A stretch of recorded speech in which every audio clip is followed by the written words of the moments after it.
जय श्री श्याम दोस्तों, स्वागत है आपका निमी वाले इलेक्ट्रिशियन यूट्यूब चैनल पर। अभी हम आईटीआई इलेक्ट्रिशियन ट्रेड का 100% सिलेबस कंप्लीट कर रहे हैं एनएसक्यूएफ लेवल 4 और एनएसक्यूएफ लेवल 5 को। और कैसे बुक डाउनलोड करना है भारत स्किल से एनएसक्यूएफ लेवल 4 की सीटीएस वाली और एनएसक्यूएफ लेवल 5 की सीआईटीएस वाली कैसे बुक डाउनलोड करना है, इसका मैंने वीडियो ऑलरेडी चैनल पर पहले जो सबसे पहला वीडियो इंट्रोडक्शन करके वीडियो डाला हुआ है, परिचय का वीडियो, वहां से देख सकते हैं। या तो फिर चैनल में एक और वीडियो डाला हुआ है, शॉर्ट वीडियो डाला हुआ है जिसमें निम्मी ब्लू कलर का आइकन बना हुआ, वहां से बुक कैसे प्राप्त करनी है आप क्विकली 5 मिनट में भी देख सकते हैं। और उसी बुक के आधार पर हम सारी तैयारी कर रहे हैं और 100% कोर्स जो है डिलीवर कर रहे हैं। अभी हम यूनिट 1 के चैप्टर 2 पर, जिसमें हम एलाइड ट्रेड्स पढ़ रहे हैं। तो हमने अभी तक थोड़े से बेसिक टूल्स जो एनएसक्यूएफ लेवल 4 के वो कवर कर चुके थे। इसके बाद पिछले वीडियो में कवर कर चुके थे। इसके बाद हम एनएसक्यूएफ लेवल 5 के टूल्स पढ़ रहे थे जो कि एलाइड ट्रेड्स के हैं। और ये कंटेंट जो है मैं इस बार जो डिलीवर कर रहा हूँ, ये कंटेंट किसी भी बुक में हिंदी मीडियम में अवेलेबल नहीं है एनएसक्यूएफ लेवल की, इंग्लिश मीडियम में मात्र अवेलेबल है। इसलिए ये इन नोट्स को आप अपने पास रखें, नोट करें और फिर आप एग्जामिनेशन में अगर ऐसे सवाल पूछे जाते हैं तो उसे आप टिक करें।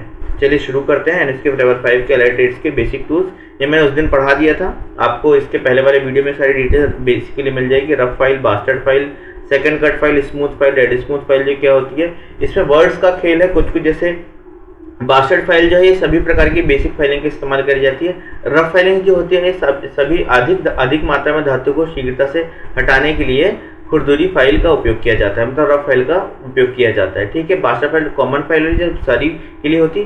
थोड़ी सी अगर हमें अच्छी फिनिशिंग चाहिए तो फिर हम सेकंड कट फाइल की इस्तेमाल करते हैं। और अगर कम धातु हटाना और अच्छी फिनिशिंग सतह चाहिए, मतलब इसी फिनिशिंग में थोड़ी सी और कम धातु हटाना वगैरह ऐड हो गया तो फिर वो स्मूथ फाइल में आ जाएगा। और अगर ऑप्शन में आता है अगर उच्च स्तर की फिनिशिंग चाहिए तो डेड स्मूथ फाइल का इस्तेमाल करा जाता है। ठीक है, क्विकली पढ़ा रहा हूं मैं। इसके बाद इसे हमने डिटेल्स में इसके पहले वाले वीडियो में पढ़ा हुआ है, इसलिए आप अगर पूरे डिटेल में पढ़ना चाहते हैं इसके पहले वाले वीडियो में देखिए। क्विकली रिवाइज करा तो सिंगल कट फाइल में 60 डिग्री का एक कोण होता है, सिंगल कट होते हैं। डबल कट फाइल में एक कोण होता है 50 से 60 डिग्री का, दूसरा कोण 70 डिग्री का।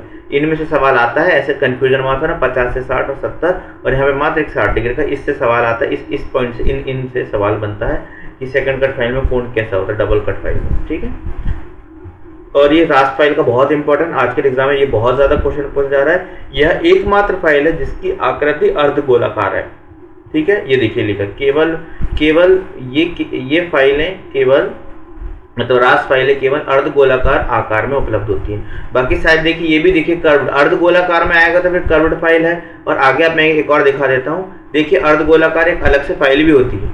ठीक है, बट रास्ट ये फाइल देखिए हाफ राउंड फाइल, देखिए अभी भी आपको फ्लैट दिख रही है, ये देखिए यहाँ पे फ्लैट। बट अर्धगोलाकार आकृति में सिर्फ एक फाइल होती है, उसे कहते हैं हम रास्प फाइल। ये वाली फाइल का सबसे इंपॉर्टेंट क्वेश्चन आज का सबसे ज्यादा हाईलाइटेड फाइल्स का ये होती कर्व्ड फाइल। ठीक है, इसके बाद और आगे बढ़े तो ट्रायंगुलर फाइल, ट्रिकोली फाइल, ये कहाँ इस्तेमाल करें, शॉक की शार्पनेस बढ़ाने के लिए, मतलब जो अपनी आरी होती है, आरी हैंड्स ऑफ, उसकी ब्लेड्स की शार्पनेस के लिए वगैरह इस्तेमाल करी जाती है। ट्रायंगुलर कट्स के लिए इस्तेमाल करी जाती है। हाफ राउंड जो होती है, आप देखिए यहाँ पे circular round file, flat file और स्क्वायर फाइल, सारे का इस्तेमाल यहाँ पर लिखा हुआ है, आप रीड कर लीजिएगा। अब हम इस टॉपिक को लास्ट में छोड़ा था क्योंकि थोड़ा सा कॉम्प्लिकेटेड टॉपिक था, इसे जैसे इसलिए मैं इसको इसमें ऐड किया सिलेबस में, क्योंकि देखिए 1, 2, 3 और 4 पॉइंट है, इसलिए इसको ऑप्शन बनाना इसके लिए आसान है, इसीलिए इससे टॉपिक क्वेश्चन बनना पॉसिबिलिटी है। और ये थोड़ा सा कॉम्प्लिकेटेड टॉपिक है, आप अगर इंग्लिश की मीडियम की भी बुक में पढ़ेंगे तो शायद ही आपको इस टॉपिक को पकड़ पाए।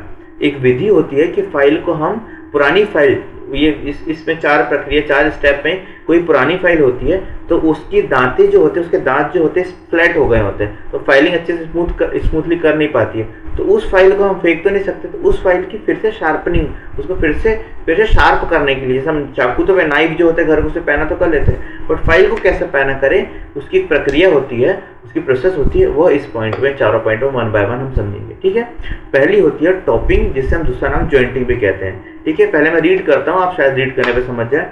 टॉपिंग या ज्वाइंटिंग या सभी दांतों के बिंदुओं को एक ही स्तर पर लाने के लिए किया जाता है। ठीक है, मतलब कोई दांत किसी पोर्शन से आपने फाइल को ज्यादा यूज कर लिया, हो सकता है टर्मिनल से, इस टर्मिनल से यहाँ से आपने फाइल को ज्यादा यूज कर लिया, यहाँ के दांत ज्यादा घिस गए, या फिर हो सकता है इस पोर्शन के दांत ज्यादा घिस गए और यहाँ के दांत बीच सेंटर घिसे नहीं है, ज्यादा रब नहीं हुए हैं, तो वो अंदर नहीं बाहर ही निकले हुए हैं, तो फिर सारे दांतों की हाइट जो होती है, सभी दांतों की हाइट समान करने के लिए इस प्रक्रिया का हम इस्तेमाल करते हैं।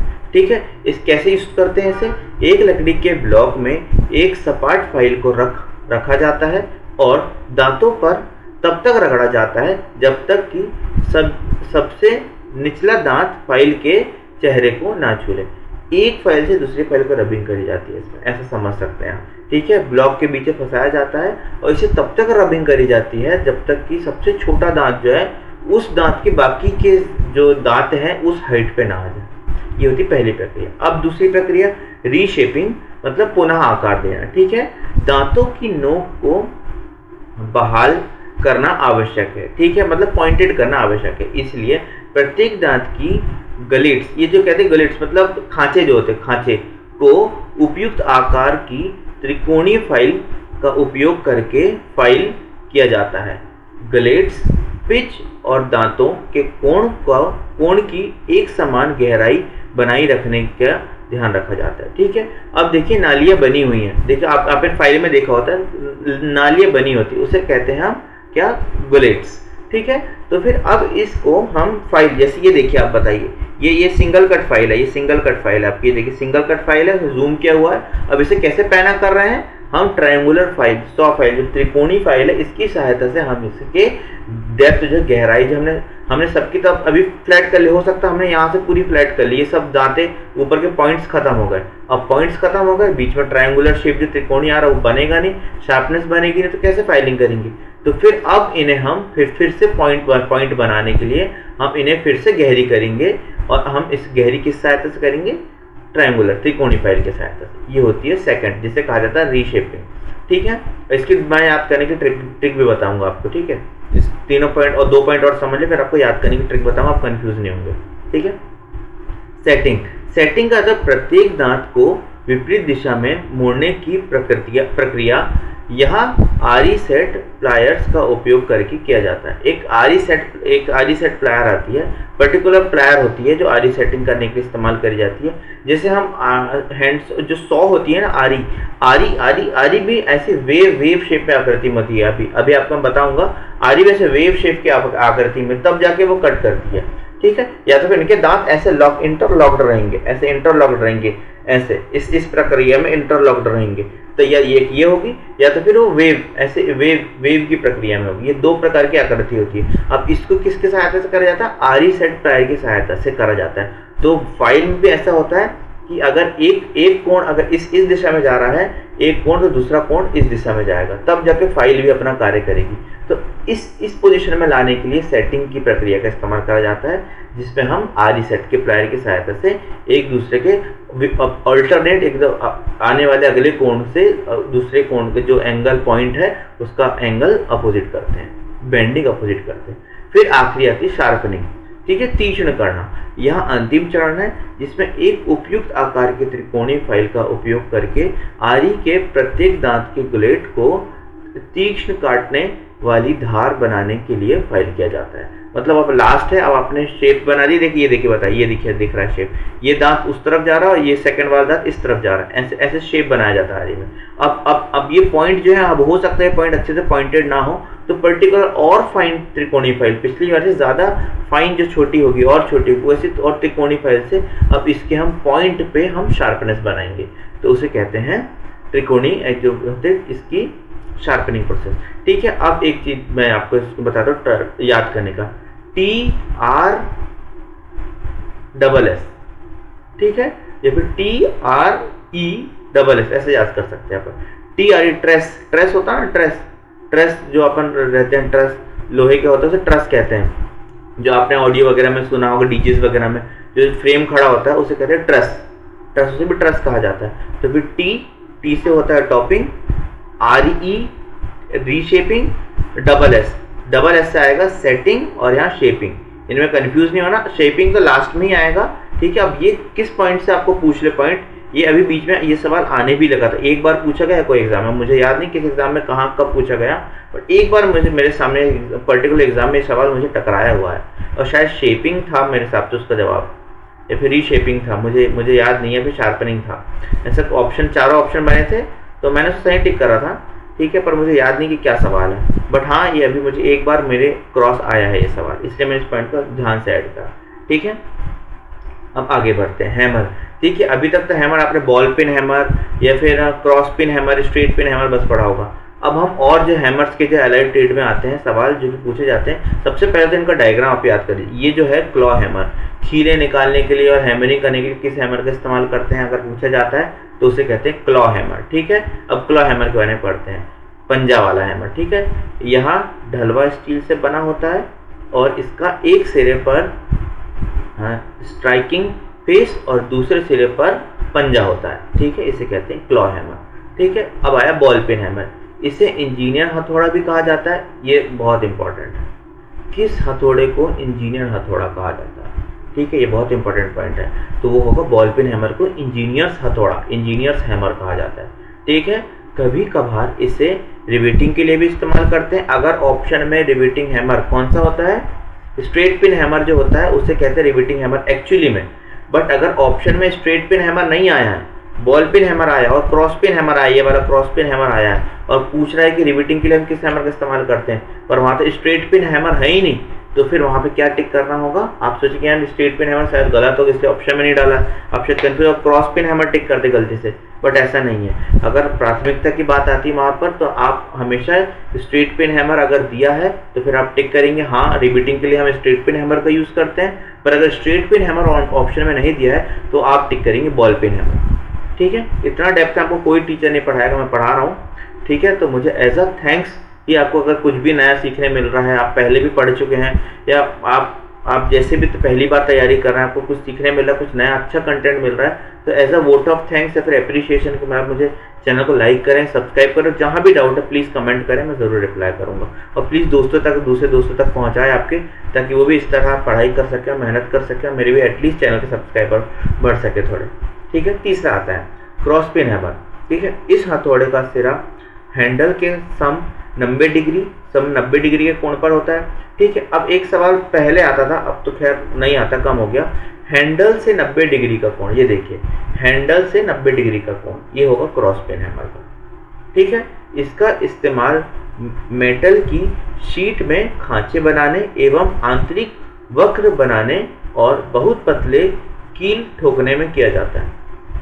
ठीक है, अब मेटल, इसका मेन क्या यूज क्या होता है, इसका इस्तेमाल मेटल की शीट में खांचे बनाने के लिए। ठीक है, मतलब इंटरनल कर्व, अपने तरफ फोल्ड होने वाले कर्व जो होते हैं ना, मेटल शीट को फोल्ड करा जाता है। समझिए हेमिंग करने के लिए। हेम क्या होता है मैं आगे बताऊंगा। फोल्डिंग जो बनती है ना एज, ताकि अब जैसे चादर जो होती है लास्ट में एज टर्मिनल से अगर आप स्निप्सों से काटेंगे तो वो पॉइंटेड रहती है, शार्प हो जाती है, तो नुकसान ना करे, पॉइंटेड रहती है, एज अ नाइफ चाकू जैसे पॉइंट रहती है। तो उसे हम सिंगल हैम एक बार फोल्ड करते हैं या तो फिर डबल हैम एक बार और फोल्ड करते हैं, तो उसकी वो जो फोल्डिंग प्रक्रिया होती है, जब उसकी हैमरिंग करी जाती है उसे फोल्ड करने की, वो करी जाती है क्रॉस पिन हैमर से। ठीक है, इसलिए आपको एग्जांपल के थ्रू बताता है ताकि आप प्रैक्टिकली उस चीज़ को अज्यूम कर सकें और आपकी चीज़ों में दिमाग में याद हो सके। इसलिए वीडियो को प्लीज़ आप इस दबा के 10-10 सेकेंड या 20-20 सेकेंड बढ़ा के ना देखते हुए आप प्लीज़ उसे स्पीड बढ़ा के भले देख लीजिएगा, या फिर और नोट बनाए तो पॉज कर लीजिए उस समय पर प्लीज़ नोट्स को, आप वीडियो को किस क्षण पे क्या सिखा दूं मैं, इसका कोई आपको ना अंदाज़ा है, ना पता है, ना मुझे पता है। तो प्लीज़ वीडियो को आप स्पीड भले बढ़ा के देख सकते हैं, बट प्लीज़ आप टैप करके, सिंगल टैप, डबल टैप करके आप वीडियो को प्लीज़ ऐसे स्किप करके ना देखें। कोई इंपॉर्टेंट पॉइंट आपसे ज़रूर मिस हो जाएगा ऐसे में, जल्दबाजी में देखने में। ठीक है, नुकसान आपका ही होगा बाद में चल के। ये होता है स्ट्रेट पिन हैमर। ठीक है, अब स्ट्रेट पिन हैमर का इसके स्ट्रेट मतलब ये सीधा और इसके सीधे में हैंडल भी। ठीक है, वो वाले में क्रॉस पिन में कैसा था 90 डिग्री कोण पर। ठीक है, किससे, हैंडल से। ठीक है, अब आया स्ट्रेट पिन हैमर। इसे रिवेटिंग करने के लिए उपयोग किया जाता है। ये देख मैं बताया था कि रिवेटिंग हैमर किसे कहते हैं, स्ट्रेट पिन हैमर को रिवेटिंग हैमर करते हैं। क्यों, क्योंकि रिवेट करने के लिए इस्तेमाल करा जाता है। रिवेट क्या होती है, अब कुछ लोग शायद वो रिवेट सर कह रहे हैं, क्या होता है, आप पंखे में देखिएगा, सीलिंग फैन में आपकी जो ब्लेड होती है ना, ब्लेड्स जो आप देखिएगा सीलिंग फैन का, जो पीछे आके बीच में आके उसका मेन जो उसका जो शाफ्ट हो तो मोटर होता है। ठीक है, मोटरिंग बोलूँ मैं उसको। ठीक है, सिंगल फेज इंडक्शन मोटर जो होता है वो रहता है, और फिर साइड में जहाँ ब्लेड्स अटैच होते हैं ना, तो ब्लेड्स पे देखिए तीन आप ऐसे गोल से देखेंगे रिवेट्स, उसे कहते हैं रिवेट्स। ठीक है, ये सेमी मतलब टेम्पररी होते हैं, मतलब परमानेंट तो नहीं होते। Permanent is welding and brazing, और ये जो होते हैं सेमी परमानेंट में आते हैं, और नट बोल्ट सारे टेम्पररी जॉइंट्स में आते हैं। तो रिविटिंग की सहायता से आप सेमी परमानेंट पंखों में जो तीन तीन आप ब्लेड्स में लगे होते हैं, गोल गोल सर्कुलर से बॉल्स देखते होंगे, वो रिविट्स होते हैं, जो कि किसी सतह पर, अगर यहाँ पे समझिए मुझे रिविटिंग करना है तो मैं दूसरी से प्लेट को रखूंगा, ये प्लेट, ये दूसरी प्लेट, इनके बीच में एक होल जनरेट करके यहाँ से एक नट जाएगा जो कि पीछे से ऐसे क्लैंप कर लेगा एक दूसरे को, तो ये दोनों जॉइंट एक दूसरे जॉइंट हो जाएंगे, उसे कहते हैं रिविट। तो वो प्रक्रिया रिविटिंग करने के लिए किस हथौड़े का इस्तेमाल करा जाता है? स्ट्रेट पिन हैमर का। ठीक है, अब आता है टैक हैमर। ये बहुत इंपॉर्टेंट है, डायग्राम आता है इसका, एक कौन सा हैमर है, और ऑप्शन में ऐसे ऑप्शंस देगा आपको कि आप कंफ्यूज होंगे, इन्हीं में से कोई ऑप्शन आ जाएगा। ठीक है, कारपेंटर हैमर भी आ जाएगा, क्लॉ हैमर भी आ जाएगा, टैक हैमर भी आ जाएगा, और पिन हैमर भी आ जाएगा, पॉइंटेड हैमर ऐसा कुछ डाल देगा, ऐसा करके बहुत कंफ्यूज करेगा, बट इसका डायग्राम मोस्टली आता है टैक हैमर का। ठीक है, यह अन्य सभी हथौड़े से तुलना में वजन में बहुत कम होता है, बहुत हल्का होता है। हथौड़े का सिरा सीधे हथौड़े के हैंडल पर फिट किया जाता है, इससे हल्का चुंबकीय गुण भी होता है, इसमें हल्का चुंबकीय गुण भी होता है। ठीक है, अब आता है लास्ट वाला। पहला वाला कौन सा था? वो कारपेंटर हैमर नहीं था, उसे कहते कौन सा हैमर? क्लॉ हैमर, जो जिसमें हुक बने हुए थे। ठीक है, अब आपने मोस्टली कारपेंटर्स के पास यही वाला हथौड़ा देखा होगा, मोस्टली कारपेंटर्स के पास ये वो इस तरफ से कील निकाल लेंगे। ठीक है, पंजा बनाओ, इस तरफ से कील निकाल लेंगे और यहाँ से हैमरिंग कर लेंगे, बट ये क्लॉ हैमर है। कारपेंटर हैमर एक्चुअली में ये वाला होता है, इसे कारपेंटर हैमर कहा जाता है। और कारपेंटर हैमर का एक और नाम है जो कि अभी पेपर में आज का सवाल पूछा जा रहा है, उसे कहते हैं कारपेंटर हैमर का दूसरा नाम क्या है, या फिर इस हैमर को क्या कहा जाता है। तो फिर वहां पे कारपेंटर हैमर लिख के देगा, वहां पे देगा वॉरिंगटन हैमर हथौड़ा, इसका नाम ही है वॉरिंगटन हैमर, और दूसरा नाम है इसका कारपेंटर हैमर। कंफ्यूज नहीं होना है आपको क्लॉ हैमर में, क्योंकि प्रैक्टिकली यही यूज करते हैं carpenters mostly, but actually carpenter hammer जो एलाइड ट्रेड के हिसाब से है, जिसका थोड़े का उनके ट्रेड के लिए पर्टिकुलर कारपेंटर हैमर कहा गया है, जिससे दूसरा नाम वॉरिंगटन हैमर है, वो ये वाला हैमर है। इसका डायग्राम आप ध्यान से याद करिएगा। ठीक है, कंफ्यूज नहीं होना पेपर के समय। ठीक है, अब हम आते हैं चीजर छीलने के लिए। ठीक है, कोल्ड चीजल, एक फर्मड चीजल अभी पढ़े थे, लकड़ी छीलने के इस्तेमाल करी जाती है, और कोल्ड चीजल जो होती है लकड़ी छीलने के इस्तेमाल नहीं करी जाती है, ये धातु के लिए इस्तेमाल करी जाती है, दीवार के लिए इस्तेमाल करी जाती है। अब देखिए मैं आगे बताता हूँ कौन सी चीजल कहाँ इस्तेमाल करी जाती है। ठीक है, अब देखिए कोल्ड चीजल एक हस्त चलित काटने वाला उपकरण है, जिसका उपयोग फिटर द्वारा धातु की चिपिंग और कटिंग कार्य के लिए किया जाता है। ठीक है, मतलब धातुओं के ऊपर या फिर दीवार के ऊपर, क्योंकि ये वाली जो चीजल है, ये जो फ्लैट कोल्ड चीजल है, इसे एक्चुअली फ्लैट कोल्ड चीजल कहा जाता है। ये हम इलेक्ट्रिकल वाले यूज करते हैं, आप और हम इलेक्ट्रिकल वाले यूज करते हैं। दीवार में ग्रूव जो बनते हैं, इंटरनल कंड्यूट फिटिंग के लिए जो नालियाँ बनाई जाती है, तो जो अपनी ईंट होती है, ईंट और ईंट प्लास्टर के पहले ईंट की जॉइंट होते हैं, उसके बीच में कंड्यूट फिट करने के लिए पाइप, पीवीसी पाइप फिट करने के लिए जो नालियाँ बनाई जाती है, उस नालियों को दो तरफ से काटने के बाद जो बीच का जो पोर्शन इतना 1 या 2 इंच का पोर्शन, 2 इंच का पोर्शन जो आप डेप्थ बनाते हैं, वो इस फाइल इस चीजल की सहायता से बनाते हैं, वो नाली बनाने के इसका इस्तेमाल कर जाता है। ठीक है, ठीक है, इसे उच्च कार्बन स्टील और क्रोम वैनेडियम स्टील का बनाया जाता है। ठीक है, छेनी चीजल के प्रकार, धातु छीलने वाली जो चीजल उसके प्रकार है। पहले कोल्ड चीजल बड़ी सपाट सतहों से धातु हटाने, वेल्डेड जोड़ों और ढलाई से अतिरिक्त धातु को अलग करना, चेन ड्रिलिंग के बाद धातु का अलग हुआ हिस्सा हटाने। इस चीजल को हम दीवार आदि पर कंड्यूट वायरिंग के लिए नाली बनाने में भी उपयोग करते हैं। ठीक है, इसका इस्तेमाल कहाँ कहाँ कर जाते हैं, इसमें लिखा हुआ है। ठीक है, नेक्स्ट चीजल पढ़ते हैं। अब आती है चीजल जो एग्जाम्स में आजकल पूछी जा रही हैं, और जिन्हें आप बिना पढ़े टिक करेंगे तो शायद आपसे गलती हो जाए। ठीक है, वो है ये 4 प्रकार की चीजें। ठीक है, आजकल क्वेश्चन पेपर आप देखेंगे बहुत अपडेट हो गए हैं, वो कहाँ से बन रहे हैं, वो यहाँ से बन रहे हैं। ठीक है यार, आप ये जो बुक है, जो एनएसक्यू लेवल 5 की जिस बुक से मैं आपको अभी पढ़ा रहा हूँ ना, ये 2024 के जो अपडेट होके आगे, मैं 2022, 21-22 की पुराने बुक से पढ़ा रहा हूँ। जो ये दूसरी ट्रेड्स में तो है ये क्वेश्चन लाइट ट्रेड्स के उनमें, बट इलेक्ट्रिकल की बुक से क्वेश्चन, ये पॉइंट्स जो हैं हटा दिए गए हैं। ठीक है। But examination point of view से आप भी देखेंगे तो ये क्वेश्चन आज भी आ रहे हैं पेपर में, इसलिए 100% सिलेबस होगा। जब ऐसे नोट्स बनाए इसके, ऐसी तैयारी करें, तब जाके आप एग्जाम में आगे रहेंगे एक कदम और दूसरों से, और आप एग्जाम करेक्ट करेंगे। नहीं तो एग्जाम करेक्ट करना आज की डेट में बहुत मुश्किल है। साथ ही साथ नॉन टेक्निकल का भी इक्वल नॉलेज होना 25 नंबर का, वहाँ जब आप 15 से 20 स्कोर करेंगे और इसमें से 75 में से आप कम से कम 65 को स्कोर करें, 65-70 स्कोर करें, तब 80-85 अराउंड आपका प्लस बनेगा, तब जाके आपका कंफर्मेशन होगी, आपकी सीट कंफर्म होगी। इसे तैयारी करने में कोई चूक नहीं, कहीं से कहीं तक कोई कसर नहीं होनी चाहिए। एक एक नंबर से सीट चूकते देखा है मैंने। वेटिंग में आते हैं बच्चे लोग, बहुत रोते हैं, ठीक है। मैं भी 2 बार वेटिंग में आया था, एक नंबर भी नहीं, एक बार 0.25, एक बार 0.75 से, एक बार DRDO में रुका था और एक बार कोटा की रेलवे के एग्जाम में रुका था, ठीक है। तो मुझे भी पता है कि यार एक नंबर भी नहीं था वो, तो मुझ पर भी थी। उसके बाद फिर मैंने मेहनत करी, ठीक है। तो इसलिए कोई पॉइंट नहीं छोड़ना है, और ना मैं आपको नोट्स में या पढ़ाने में कोई पॉइंट छोड़ूंगा, ठीक है। चलिए आगे पढ़ते हैं। क्रॉस कट, इसे कहते हैं केप छेनी, दूसरा नाम है केप छेनी। बट पेपर में केप करके छेनी आज तक नहीं आया, पेपर में क्रॉस कट नाम से ही आया है। इतना भी कॉम्प्लिकेशन नहीं आया इस टॉपिक में अभी तक। क्रॉस कट छेनी ये कैसे होती है, देखिए क्रॉस, यहाँ पे क्रॉस है, ठीक है। दूसरी है अर्धगोलाकार। अब ये देखिए यहाँ से नीचे से एक राउंड सा शेप है इसका। अब बहुत ध्यान से देखेंगे तो यहाँ से ऊपर ये देखिए, इसमें तो पॉइंटेड है, बट इसमें देखिए नीचे तरफ से थोड़ा सर्कुलर सा शेप है, आर्च जैसा है, तो इसे अर्धगोलाकार, ठीक है। और एक है डायमंड पॉइंट, ये देखिए एकदम ही पॉइंटेड है, डायमंड पॉइंट एकदम पॉइंटेड है, ये हल्का सा फ्लैट बस है पर एकदम पॉइंटेड है ये, ठीक है। और चौथी है वेब छेनी, ठीक है, पंचिंग छेनी। ये सामने देखिए पूरी फ्लैट है, ये इसमें कोई ऐसी पर्टिकुलर धार नहीं है, ये पूरी फ्लैट है, ठीक है। अब इसका इस्तेमाल कहाँ करा जाता है, क्रॉस कट वाली छेनी चीजल का इस्तेमाल कहाँ करा जाता है, का उपयोग कीवे, खांचे और स्लॉट को काटने के लिए किया जाता है, ठीक है। अब देखिए नॉर्मल खांचे बनाने के लिए किसका इस्तेमाल करा जाता है, कीवे कहते हैं इसको एक्चुअली इंग्लिश में कीवे कहा जाता है, ठीक है। रास्ता मतलब रास्ता, खांचे या फिर स्लॉट, इसे तीनों नाम एक ही है, वो बनाने के इसका इस्तेमाल करा जाता है, ठीक है। अब यही चीज खांचों में थोड़ी सी चेंजेस कर दें, ठीक है। मतलब घुमावदार खांचे की ब्रैकेट में कहेंगे तेल खांचे काटने के लिए किस छेनी का उपयोग करा जाता है, ठीक है। अब ये देखिए घुमावदार मतलब बहाव, मतलब तेल बह सके, ऐसा कुछ लिख के आएगा।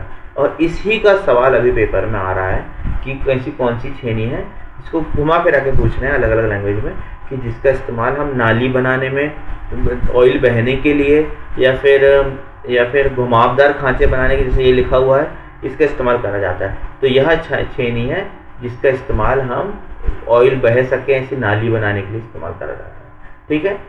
ये जो एक और है तीसरी वाली, जो डायमंड पॉइंट, ठीक है। अब देखिए यहाँ पे एक जॉइंट, एक एल कलर का ब्लॉक दिया हुआ है, मेटेलिक ब्लॉक है, एक्चुअली मेटेलिक ब्लॉक है।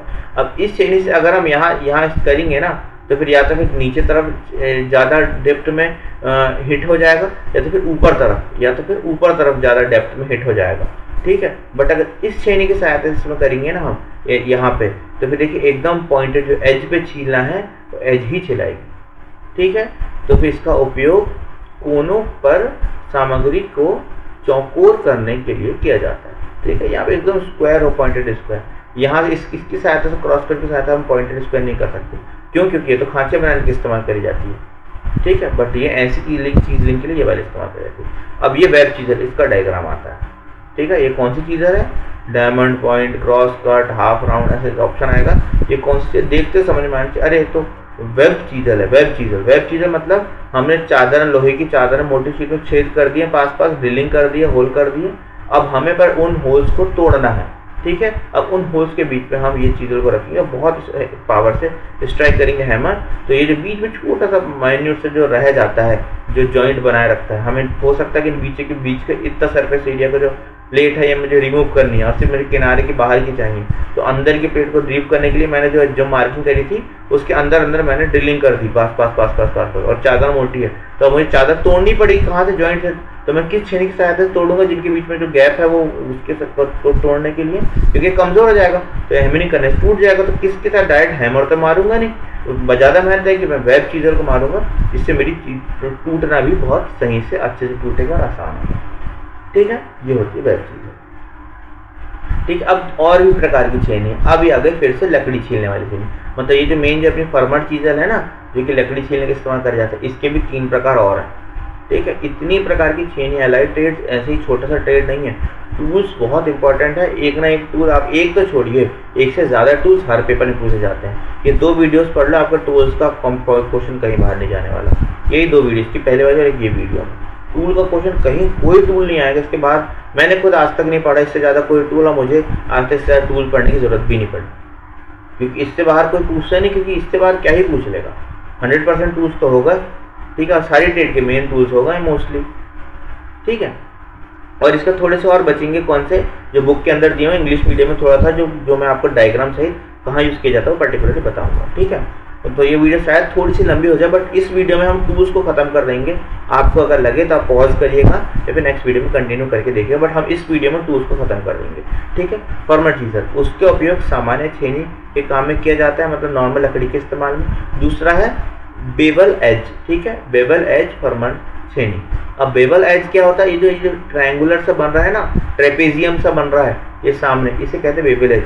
मतलब ये तो यहाँ से फ्लैट होगी, बट ये फ्लैट नहीं होगी, इसका बीच का हिस्सा उठा होगा और आजू बाजू के हिस्से पतले होंगे, ठीक है। और ये सामने से पॉइंटेड होगी, ठीक है। इसे कहते हैं web chisel, bevel edge, bevel edge, sorry, web chisel तो वो लकड़ी मेटल वाली होती है, ये बेवल एज। इसका उपयोग हल्की छेनी के लिए किया जाता है, हल्की छेलने के लिए किया जाता है, और तीखे कोनों को साफ करने के लिए किया जाता है, जहां सामान्य मजबूत छेनी के लिए किनारे नहीं पहुंच सकते। देखिए, अब हर जगह इस छेनी का इस्तेमाल नहीं कर सकते। जैसे वहाँ यहाँ पे हम ये से किनारे हो गए, यहाँ पे अगर मेटल है तो यहाँ पे डायमंड चीज़ों का इस्तेमाल कर लिया किनारों पर 90 डिग्री करने के लिए, पॉइंट को, एज को। बट लकड़ी का है तो लकड़ी के हम ये डायमंड पॉइंट चीज़ लाएंगे, ये भी अंदर पेनिट्रेट हो जाएगी, लकड़ी के गो थ्रू हो जाएगी। तो वहाँ पर जहाँ पे हम इस्तेमाल करेंगे हम बेवल एज चीज़, ठीक है। अब तीसरी आती है पेयरिंग। ये जो लंबा है ना, इसको पैर से कैसे याद करोगे, पैर रहता है, पेयरिंग, पैर, लेग्स जो होते हैं अपन, पैर हिंदी में क्या बोलते हैं, पैर बोलते हैं उसे, इसे याद करोगे पैर। अब डायग्राम हो गया, लंबा सा है, ठीक है, बट डायग्राम से पता किसका पूछा, इसका, मॉर्टिस सीजर का, ठीक है। और इसका उपयोग भी पूछा जाता है, ठीक है, बट ये भी आती है, ठीक है। ये जो है, ये जो सबसे लंबी, सबसे बड़ी दिख रही है, ये बेवल एज की थोड़ी लंबाई बढ़ा दें तो ये वाली बन जाती है पेयरिंग चीज़र। अब इसका इस्तेमाल कहाँ किया जाता है, इसका एक अतिरिक्त लंबा पतला ब्लेड होता है जिसके किनारे बेवल होते हैं, मतलब बेवल एज तो है ये भी, ठीक है। इसका उपयोग छीलने और जोड़ों को खत्म करने के लिए किया जाता है। जहाँ पर दूसरी चीज़ें नहीं पहुँच सकती वहाँ पर इस चीज़ का इस्तेमाल करा जाएगा। मतलब जहाँ दूसरी चीज़ें नहीं जा पा रही है, जैसे ये जैसे डेप्थ में आपको करना है हिटिंग, एज है डेप्थ में, हाइट डेप्थ ज़्यादा है और ऊपर से चीजलिंग कर रहे हैं, तो फिर इसमें क्या है, हाइट मिल जाएगी आपको, लेंथ मिल जाएगी, तो आपके लिए हैमरिंग करना आसान हो जाएगा, ठीक है। अब लास्ट है मॉर्टिस, इनमें सबसे इंपॉर्टेंट, इसका एक स्ट्राइकिंग वर्गाकार अनुभागीय ब्लेड होता है, ठीक है। ये देखिए पॉइंटेड, देखिए कैसा पॉइंटेड है, ऐसा ही पॉइंटेड रहता है। इसका इस्तेमाल सबसे ज़्यादा कारपेंट्री में इसका इस्तेमाल करा जाता है, क्योंकि जो इंटरलॉक बनते हैं, जैसे आप देखे होंगे, ये दरवाजे की डोर जो होते हैं आपकी, या फिर खिड़कियाँ जो होती है, ये 4 कोने एक दूसरे से लॉक होते हैं, 1 ब्लॉक, 2 ब्लॉक, 3 ब्लॉक, 4 ब्लॉक लकड़ी के बनते हैं, जो कि एजिस पर एक साथ एक दूसरे पे ऐसे जो रहते हैं, ऐसे जाके लॉक होते हैं, ऐसे लॉक होते हैं। तो ये जो खांचा बना है लकड़ी के बीचों बीच, वो खांचा बनाने के लिए हम इस चीज़र का इस्तेमाल कर रहे हैं, इसका नाम है मॉर्टिस चीज़र, ठीक है। इसका उपयोग मॉर्टिसिंग के लिए किया जाता है, अर्थात लकड़ी में आयताकार छेद बनाने के लिए इसका इस्तेमाल किया जाता है, ताकि इंटरलॉकिंग हो सके। लकड़ी में ऐसा ब्लॉक में, लकड़ी का ऐसा समझिए ब्लॉक है, ब्लॉक के भीतर हमें छेद करना है, ताकि हम दूसरे ब्लॉक को लाके इसके अंदर लॉक कर सकें और इसे स्क्रू करके प्रॉपर्ली फिट कर सकें, तो ताकि हमारा जो स्क्वायर जो फ्रेम है खिड़की का, विंडो का, या तो फिर डोर का फ्रेम जो है वो अच्छे से लकड़ी का फिक्स हो सके। तो स्क्वायर खांचे किस चीज़र के सहायता से बनाए जाते हैं, लकड़ी की चीज़र होती है मॉर्टिस चीज़र। अब आपको देखिए कन्फ्यूजन कैसे होगा, अब मैं आपको वो चीज़ बताता हूँ, ठीक है। लकड़ी की हो गई 4 चीज़र। अब देखिए, मैं तो नहीं पढ़ रहा, फॉर्मल चीज़र, दूसरी बेवल एज, तीसरी है पेयरिंग, चौथी है मॉर्टिस, ये मुझे एकदम से याद है, ठीक है। डायग्राम देख के बता दिया। ये होगी फ्लैट कोल्ड चीज़र, यहाँ पे कोल्ड नहीं लिखा हुआ, ये फ्लैट कोल्ड चीज़र, ठीक है। ये होगी क्रॉस पॉइंट चीज़र, ये वाली क्रॉस में खांचे बनाने के लिए, ये नाली ऑयल ग्रुप बनाने के लिए, हाफ राउंड वाली चीज़र, ये डायमंड पॉइंट चीज़र सबसे ज़्यादा पॉइंट वाली, ये वेब चीज़र। ऐसे डायग्राम आपको 4 नाम ये हो गए, 4 नाम ये हो गए, पांचवा नाम ये हो गया, ठीक है। ऐसे 5 4 4 8 और ये 9 नाम हो गए। अब जहाँ 9 ऑप्शन मिल रहे हैं मुझे बनाने के लिए, तो हाँ जी मैं क्वेश्चन पेपर वहाँ से बनाने का चांसेस हैं, इसलिए ऐसे पॉइंट आप डायग्राम से याद करें। मैं तभी ये ठीक है, जब मैं थोड़ा सा ओवरव्यू दे रहा था लास्ट वीडियो में, तो मैंने आपको पंच के बारे में बताया था, ठीक है। जल्दी से पढ़ लेते पंच के बारे में, जब मैं तब थोड़ी डिटेल दे दी थी मैंने। लेआउट की कुछ आयामी विशेषताओं को स्थायी बनाने के लिए पंच का उपयोग किया जाता है। पंच 2 प्रकार के होते हैं, मतलब पंच का इस्तेमाल किया जाता है मतलब मार्किंग करने के लिए, ठीक है, ठीक है। या फिर ड्रिल बिट रखेंगे या फिर क्या क्या करेंगे अभी आप बताता हूँ, ठीक है। सेंटर पंच, इस पंच का कोण 90 डिग्री होता है। कौन सा कोण? ये टिप है ना, टिप, ये वाली टिप, इसका कोण जो होता है, ये जो इंटरसेक्शन होगा ये बीच का, ये 90 डिग्री का होगा, ठीक है। इससे बना पंच मार्क चौड़ा और बहुत गहरा नहीं होता। चौड़ा पंच मार्क ड्रिलिंग शुरू करने के लिए अच्छी सीधी है, ठीक है। अब ये किसके लिए इस्तेमाल करा जाता है?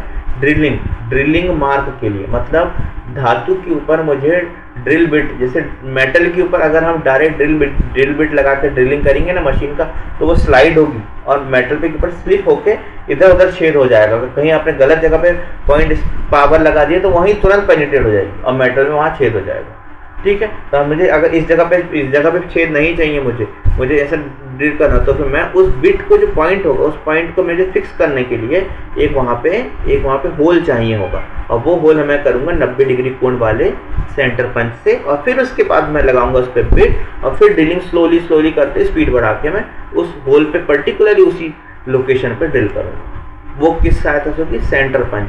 सेंटर पंच के किस इस्तेमाल कर जाता है? ड्रिलिंग बिट को रखने के लिए, ड्रिलिंग मार्क के लिए सेंटर पंच का इस्तेमाल करा जाता है, ठीक है। अब दूसरी एक आती है सेंटर पंच, और आपने शायद पढ़ा होगा डॉट पंच, ठीक है। अरिहंत वगैरह वाली पुस्तक में डॉट पंच दिया हुआ, बट इस पुस्तक में डॉट पंच आते हैं। और डॉट पंच तो बहुत पहले एग्जामों में आता था, 5 साल, मतलब कोविड के पहले जो एग्जाम होते हैं, कोविड के अराउंड वाले लगभग कह लो, पहले भी नहीं, कोविड के अराउंड वाले, उन एग्जाम से पहले डॉट पंच आता था। बट आजकल डॉट पंच पेपर में क्वेश्चन नहीं आता, या बहुत ही कम कहीं आता होगा, देख ले, रेयरली हो गया।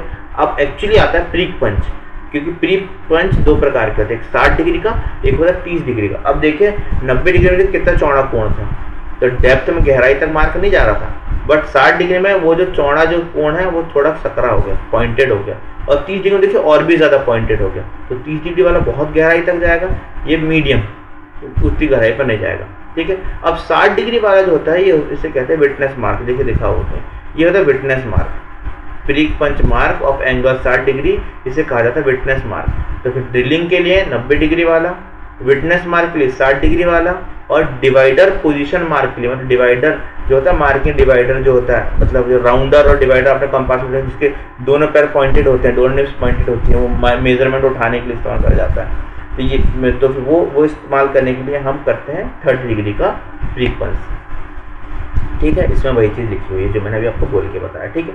आगे बढ़ते हैं, ठीक है। अब आते हैं विभिन्न प्रकार के मार्किंग मीडियम।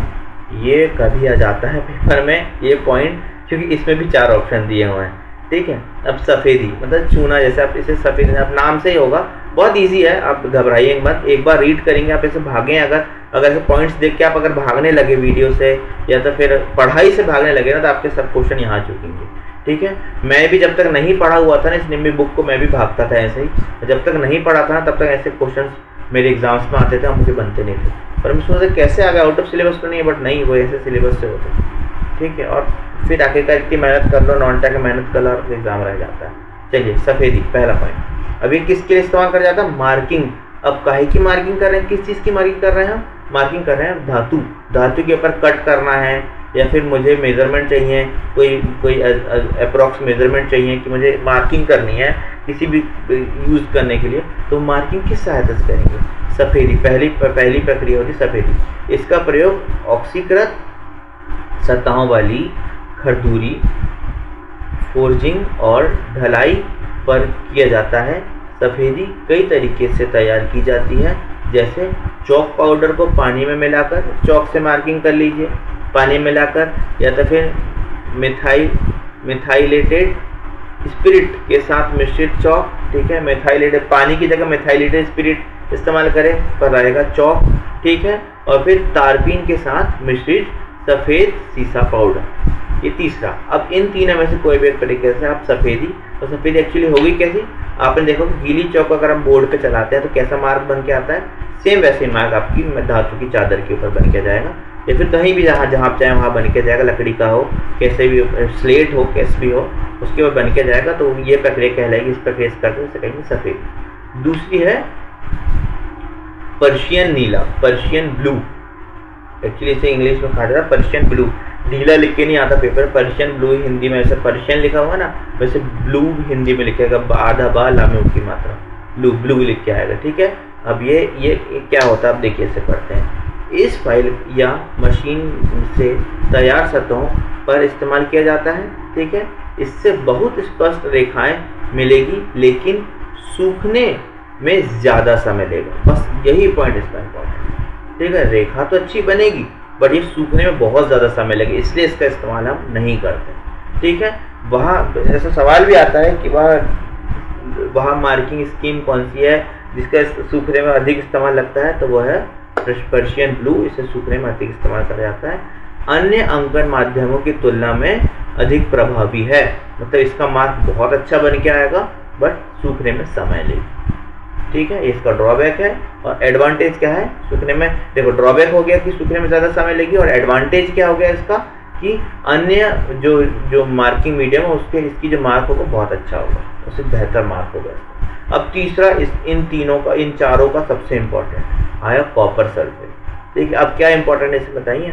फाइल या मशीन से तैयार सतह पर इस्तेमाल करी जाती है, मतलब कोई मेटेलिक ब्लॉक है उसे हम फाइलिंग कर लिए या फिर मशीन से कट करे हैं, मशीन से ग्राइंड कर लिए हुए, मतलब फिनिश्ड है, उनके ऊपर ये और सेकंड वाली जो है पर्शियन को दोनों उसी पे इस्तेमाल करी जाती है, ठीक है। पहली वाली जो है चौक वाली वो तो हम रफ सरफेस पे भी कर सकते हैं, बट सेकंड और थर्ड वाली जो है ये फाइल मतलब शाइनी क्लीन सरफेस जो होता है, क्लीन बेस, उसके ऊपर मार्क करना है तो पहली दूसरी और तीसरी, पहली नहीं दूसरी और तीसरी इस्तेमाल करते हैं हम मोस्टली पर्शियन ब्लू या फिर कॉपर सल्फेट, ठीक है। कॉपर सल्फेट को पानी में मिलाकर नाइट्रिक एसिड की कुछ बूंदें मिलाकर घोल तैयार किया जाता है। कॉपर सल्फेट को सावधानी से संभालना चाहिए क्योंकि यह जहरीला होता है, ठीक है। कैसे तैयार किया जाता है ये तो नहीं आता सवाल। अब कॉपर सल्फेट जहरीला होता है ये सवाल आता है, ऐसे कौन सी प्रक्रिया है मार्किंग करने की जो कि जहरीली है और मनुष्य के लिए हानिकारक है या टॉक्सिक है, ऐसा कुछ लिखा आ गया पेपर में, तो वो है कॉपर सल्फेट। तो फिर कॉपर के और या फिर लिखा जाता है कि क्या चीज़ है, कॉपर ऑक्साइड, कॉपर सल्फेट, या फिर वो लाइम स्लैग द लाइम ऐसा लिखा जाएगा, या फिर चूना ऐसा कुछ लिखा जाएगा, कैल्शियम ऐसा कुछ लिखा जाएगा ऐसा। तो फिर ये ऑप्शन 4 आ जाएंगे, तो ऑप्शन क्या होगा कॉपर सल्फेट, ठीक है। क्यूप्रिक ऑक्साइड कुछ भी लिख के आ सकता है, तो कॉपर सल्फेट। अब मैं आपको इसको याद कराने का भी अब जस्ट याद करा देता हूँ, कॉपर सल्फेट कैसे जहरीला होता है, इससे क्या पॉइंट याद हो जाएगा। अगर मेरे एक फ्रेंड है, मेरे फ्रेंड ने कॉपर की, आपने देखा होगा बॉटल आती है 1-1.5 लीटर 2 लीटर की पानी की बॉटल आती है ना। अब कई लोग उनका कुछ ने जल्दबाजी में नींबू पानी बना रहा था, उसका जो हेड है इस बॉटल का जो ढक्कन है तो काफ़ी स्पेस था, तो उसने मिक्स तो कर लिया एक दूसरे जग में मिक्स तो कर लिया, बट अच्छे से जल्दी से शुगर मिक्स करने के लिए उसने वो जो बॉटल जो उसका मग था, मग से पानी को डायरेक्ट चिल फ्रीज का ठंडा पानी था उसने कॉपर की बॉटल में अपना नींबू शिकंजी को ट्रांसफर कर लिया और कैप लगा के शेक कर लिया। अब शेक तो कर लिया, मेहनत से बनाया तो उसे बहुत प्यास लगी थी, तो उसने खोला और थोड़ा थोड़ा उसे खराब लग रहा था, वो हो भी गया था अंदर खराब, क्योंकि अंदर पॉइजन बन गया था। किस चीज़ से? क्योंकि लेमन नींबू ने तुरंत रिएक्शन कर दी कॉपर के साथ, और क्या बन गया कॉपर सल्फेट, जहरीला होता। उसे इतनी वॉमिट हुई, बहुत बीमार हुआ, रात भर बीमार रहा वो, सिर्फ इतनी सी गलती, इतनी सी चूक कि उसमें से लगभग आधी बॉटल, या हो सकता मुझे बताया तो नहीं, पूरी बॉटल उसे शायद वो नींबू शिकंजी पी ली थी। वो तो किस्मत ऊपर वाले का, उस पर आशीर्वाद कि उससे कुछ नहीं हुआ, बिना एडमिट करे वो वॉमिट करा, ठीक हो गया। इसलिए प्लीज़ ऐसी हरकत ना करिएगा, ऐसी गलती कभी ना करिए। तांबे के साथ आप प्लीज़ नींबू या फिर कोई भी ऐसे रिएक्टिव एजेंट का इस्तेमाल ना करें जो कि पॉइजन क्रिएट हो और आप इस्तेमाल कर रहे हैं, ठीक है। तो फिर लास्ट है सेल्यूलोज लेयर, ठीक है, सेल्यूलोज लेकर, ठीक है। सब सेल्यूलोज वाला ये आर्टिफिशियल है, यह एक व्यावसायिक रूप से उपलब्ध मार्किंग माध्यम है, यह विभिन्न रंगों में बनाया जाता है और बहुत जल्द सूख जाता है। तो ये अगर पॉइंट आता है कि सबसे ज़्यादा प्रचलित सबसे जल्दी सूखने वाला या फिर व्यावसायिक रूप से उपलब्ध होने वाला, अलग रंगों में उपलब्ध होने वाला कौन सा मार्किंग मीडियम, मार्किंग माध्यम है, तो वो है सेल्यूलोज है। ये भी आ रहा है आज का सवाल नया अपडेट में, ठीक है। तो फिर कुछ भी आ सकता है आने को, तो मैं तो सिर्फ अप्रॉक्स बताता हूँ हर पॉइंट से कि ये आ सकता है। हर पॉइंट का इंपॉर्टेंट पॉइंट, हर टॉपिक का एक इंपॉर्टेंट पॉइंट जो होता है वो मैं आपको डिलीवर करता हूँ। यहाँ से अगर इस टॉपिक से क्वेश्चन बनेगा तो ज़्यादा चांसेस है कि इस पॉइंट से क्वेश्चन बने। सिर्फ मेरी ये गैसिंग होती है, क्योंकि अगर आप पिछले 5 साल में लिखे तो 5 साल के हर एग्जाम का अपने पेपर रिकॉल कर लिया तो आपको कोई एग्जाम नहीं चुकने वाला। ये भी एक ट्रिक है, पर वो करना बहुत मुश्किल होता है, क्योंकि चीज़ें समझने में और याद करने में फ़र्क होता है। आप याद चाहे कितना ही कर लें, आप नहीं याद कर पाएंगे। पर जैसे मैं अभी आपको समझा रहा हूँ, आपने अभी सुन ही लिया तो आपको कॉपर सल्फेट याद हो गया होगा, ये तो आप चूक ही नहीं सकता आपके दिमाग। जहरीला अगर आप छट से कॉपर तांबा याद करोगे, वो सीन याद करोगे और टिक करोगे, कॉन्फिडेंट टिक भी होगा, सही भी होगा। इसलिए वीडियोस देखना बहुत ज़रूरी है, लेक्चर समझना बहुत ज़रूरी है। तो समझ के पढ़ो, फिर क्वेश्चन से लगाओ। पहले थ्योरी कंप्लीट करो, नोट्स बनाओ, याद करो, उसके बाद क्वेश्चन से लगाना शुरू करो। नहीं तो बीच में क्वेश्चन लगाओ तो कंफ्यूज हो जाएगा, अरे मैं क्या पढ़ रहा हूँ, ये क्या पूछा जा रहा है। कई बार क्या होता है, कई बुक्स ऐसे, कई राइटर्स ऐसे हैं जो अपनी बुक्स को वाव दिखाने के लिए ऐसे ऐसे क्वेश्चंस डाल देंगे जो कि IIT लेवल के होते हैं, डिप्लोमा लेवल के सर्किट डाल देंगे, डिप्लोमा लेवल क्वेश्चन डाल देंगे। पर पेपर में ऐसे क्वेश्चन नहीं आते, बेसिक क्वेश्चन आते हैं ऐसे, पर सिलेबस बहुत वास्ट होता है तो चेंज होते हैं क्वेश्चन, ठीक है। तो घबराने नहीं है, ठीक है। अभी हो सकता है कि शायद मुझे ऐसा लग रहा है कि वीडियो कितने देर की, मैं एक बार देख ही लेता हूँ कितनी देर की हो गई है, उस हिसाब से हम आगे का वीडियो देखेंगे।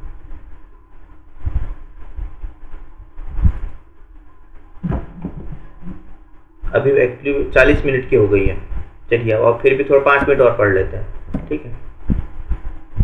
बेंच वाइज थोड़ा सा बचा हुआ, नहीं यार थोड़ा ज़्यादा बचा हुआ, ठीक है। 5 मिनट और पढ़ लेते हैं, ये टॉपिक कर लेते हैं, इसके बाद अगले वीडियो में अगला टॉपिक पढ़ेंगे। Bench plane, bench vice sorry bench plane है, ठीक है। अब इसमें सबसे पहले क्या आता है, इन तीनों ही डायग्राम को आपको याद करना पड़ेगा, ठीक है। पहला और दूसरा देखिए एक दूसरे में सेम ही है, तो आएगा तो पहला ही वाला, और जेट प्लेन पूछा ही जाएगा, ये सबसे ज़्यादा पूछा जाता है। पर अगर तीसरा वाला आ गया फिर केस, तो फिर यहाँ पे सॉरी फॉर दैट, तो फिर यहाँ पे आपको रिबेट प्लेन। एक्चुअली क्या होता है, मैं इसलिए थोड़ा थक जाता हूँ, मैं दिन में वर्किंग रहती है, 6 बजे मैं अब निकलता हूँ, फिर सारा काम मुझे खुद को करना है। गर्मी बहुत ज़्यादा, एक्चुअली मैं राजस्थान में हूँ, तो 45 डिग्री टेम्परेचर अराउंड चल रहा है, तो ठीक है, रेस्टलेस बहुत ज़्यादा हो जाता है। इस वक्त लगभग 11:30 से ज़्यादा बज चुका है, मैं आपकी क्लास रिकॉर्ड करके मुझे समय नहीं मिलता है। घर आओ, सारे घर के काम होते हैं, मुझे खुद बनाना है, खुद कुक करना है, खुद खाना है, ठीक है। और मैं भी कूलर भी रन नहीं कर सकती क्योंकि वीडियो में आवाज़ आएगी, इसलिए मैं 11:30 के बाद रिकॉर्ड करता हूँ। और दिन का हेक्टिक डेली वर्कलोड के कारण मैं थोड़ा सा थक जाता हूँ, इसलिए मुझे नींद आने लग जाती है, इसलिए मैं थोड़ा सा बासी वगैरह ले लेता हूँ। इसलिए मैंने अभी आपको बोला कि मुझे फील हो कि नींद आने वाली है, और देखिए बासी आएगी, ठीक है। ये लास्ट पॉइंट है, अभी आप कर लेते हैं। अगले वीडियो में हम आगे के लेक्चर पढ़ेंगे और 25-30 मिनट का और रहेगा, 3 वीडियो में आपके टूल्स खत्म हो जाएंगे। पहला वीडियो डला हुआ है, ये दूसरा और एक और वीडियो इसके बाद आएगा, ठीक है। इसके बाद हम पढ़ेंगे थोड़ा सा अच्छे टॉपिक्स के ऊपर जाएंगे। समझाने वाले जो है अपना सर्किट जो शुरू होगा ना, वो तीसरे या चौथे चैप्टर से जाएगा, जो कि समझने वाली चीज़ें शुरू होगी। मैं यहाँ आपको समझाना शुरू करूँगा पेन से, ठीक है। अभी तो याद करने वाली थ्योरी है, तो मैं वैसे डिलीवर कर रहा हूँ, ठीक है। लकड़ी के, मैं लड़की पढ़ने वाला कैसे, लकड़ी के पतले, actually I am from English medium ना, तो मुझे थोड़ा सा हिंदी में तो रिकॉल करने में थोड़ी सी प्रॉब्लम होती है, but I am very comfortable with English and Hindi even, तो थोड़ा हिंदी में होता है, बट ऐसा no need to be worry, ठीक है। लकड़ी के पतले पतले टुकड़ों को काटकर समतल और चिकनी सतह बनाने के लिए प्लेन का इस्तेमाल किया जाता है, ठीक है। प्लेन मतलब ये प्लेन, एरोप्लेन वाला नहीं, समझिए जेट प्लेन का इस्तेमाल किया जाता है। इस उद्देश्य के लिए विभिन्न प्रकार के प्लेन का इस्तेमाल किया जाता है। पहला आया जेट प्लेन, ठीक है। इसका उपयोग लकड़ी को प्रारंभिक रूप से समतल करने के लिए किया जाता है, ताकि उसका आकार अपेक्षित आकार के करीब आ सके, ठीक है। अब जैसे कोई मैं वुडन ब्लॉक आया मेरे पास, जिस पे एक गिठान है, जिस पे गांठ है, अब मुझे उस गांठ को हटाना है। मैं थोड़ा बहुत कट तो कर दिया उसे, बट फिर भी मेरा ब्लॉक का शेप सही तो नहीं आएगा। कट में कितना करूँगा ग्राइंडर से, ज़्यादा फिनिशिंग नहीं हो सकता, तो फिर मेरे ब्लॉक का शेप सही से लाने के लिए मैं सबसे पहले उसमें रफ सरफेस को थोड़ा सा शेप, रीशेप में, अच्छे शेप में, रिक्वायर्ड शेप में लाने के लिए सबसे पहले किस प्लेन का इस्तेमाल करूंगा, मैं उस पर चलाऊंगा जैक प्लेन। ठीक है, अब जैक प्लेन से काम होगा, थोड़ा नियर बाय मैंने सरफेस लेके आ गया। अब करूंगा उसके बाद इस्तेमाल होगी स्मूथिंग प्लेन। ठीक है, इसका उपयोग कार को अपेक्षित आकार में पूरा करने के लिए तथा कार के छोटे लकड़ी के टुकड़े भागों को चिकना करने के लिए किया जाता है। अब हर जगह तो जैक प्लेन इतना बड़ा इस्तेमाल तो नहीं कर सकता, हो सकता टुकड़ा छोटा हो, तो मैं उसके जो प्लेन है जैक प्लेन तो बहुत बड़ा हो जाएगा, तो थोड़ा साइज में छोटा चाहिए क्योंकि लकड़ी का टुकड़ा भी छोटा है और थोड़ी सी फिनिशिंग मुझे और फाइन चाहिए, जैक प्लेन से ज़्यादा अच्छी फिनिशिंग चाहिए, तो मैं इस्तेमाल करूंगा स्मूथिंग प्लेन का जो सेकंड वाला है। यह जैक प्लेन की तुलना में लंबाई में छोटा होता है। ठीक है, तीसरा है रिवेट प्लेन, इसका डायग्राम भी याद कर लीजिएगा। रिवेट प्लेन का ये दोनों फर्स्ट और सेकंड वाले एक से हैं। जैक प्लेन का साइज लेंथ में देखिए बड़ा है और ये यहीं खत्म हो रहा है। तो डायग्राम में कंफ्यूज कैसे नहीं होना है कि अगर ये आ गया और ये आ गया तो हम कैसे पकड़ेंगे इस चीज़ को, तो ये देखिए ये यहीं पे खत्म हो गया है ये वाला डायग्राम। और डायग्राम इसके अलावा कोई नहीं आएगा अगर ये पूछा जा रहा है, तो ये आप 100% श्योर रहिए, बिल्कुल ये डायग्राम इसका ही यही डायग्राम आएगा अगर ये पूछा जाएगा, तो इसके अलावा कोई डायग्राम नहीं आएगा। इसलिए मैं आपको निम्मी पढ़ा रहा हूँ, इसके बाहर कहीं नहीं जाता कंटेंट। ठीक है, स्मूथ प्लेन में देखिए यहाँ इसकी पूंछ जो है, टेल जो है यहाँ बड़ी हुई है, जैक प्लेन है, टेल खत्म हो गई तो ये स्मूथनिंग प्लेन है और ये रिवेट प्लेन। ठीक है, ये देखिए ये ब्लेड है इसकी, ये यहाँ से छिलता है, ये भी ब्लेड यहाँ से नीचे तक आती है, यहाँ ये छीलने के लिए ये ब्लेड भी यहाँ से नीचे तक आती है, ये ब्लेड बाहर निकल जाती है और फिर हम इसे ग्राइंडिंग जो ग्राइंडर होता है, हैंड ग्राइंडर शार्प करने के लिए या फिर स्क्रबर से होता है, उस स्क्रबर से पैना करके फिर से वापस लगाते हैं। कारपेंटर का आपने शायद इस्तेमाल करके देखा होगा। ठीक है, कितनी डेप्थ तक हमें कितने mm 1 mm छीलना है, आधा mm छीलना है, 2 mm छीलना है, उस डेप्थ के हिसाब से इसे बाहर निकाला जाता है यहाँ से नीचे से, ताकि हम जितना गहरा छीलना है उतना ही हमें छीलने को मिले और फिर इसे यहाँ से लॉक कर दिया टाइट, तो ये ब्लेड वापस नहीं जाती और हमेशा 0.5 mm आपने अगर डिसाइड कर दिया तो उतना ही 0.5 mm छीलते चलेगी, फिनिशिंग करते चलेगी, लकड़ियों की छिलती निकालती जाएगी। ठीक है, रिवेट प्लेन, इसका उपयोग रिवेट को प्लान करने के लिए या फिनिशिंग करने के लिए किया जाता है, अर्थात किनारे के साथ या उस पार काटे गए आयताकार खांचे को, मतलब अपोजिट डायरेक्शन में आपको कोई खांचा काटा गया है तो आपको उसे प्लेन करना है, या फिर कोई आर्च है, आर्च थोड़ा सा कर्व देना है तो उस वगैरह में किनारों को थोड़ा सा फिनिशिंग करनी है, तो वहाँ पे हम किसका इस्तेमाल कर जाएंगे, रिवेट प्लेन का। मोस्टली इसका भी मैं बताऊँ आपको, पहला वाला जैक प्लेन जो कि फर्स्ट फिनिशिंग के लिए मतलब रीशेपिंग मतलब प्रॉपर शेप में लाने के लिए इस्तेमाल किया जाता है, वो होती है जैक प्लेन।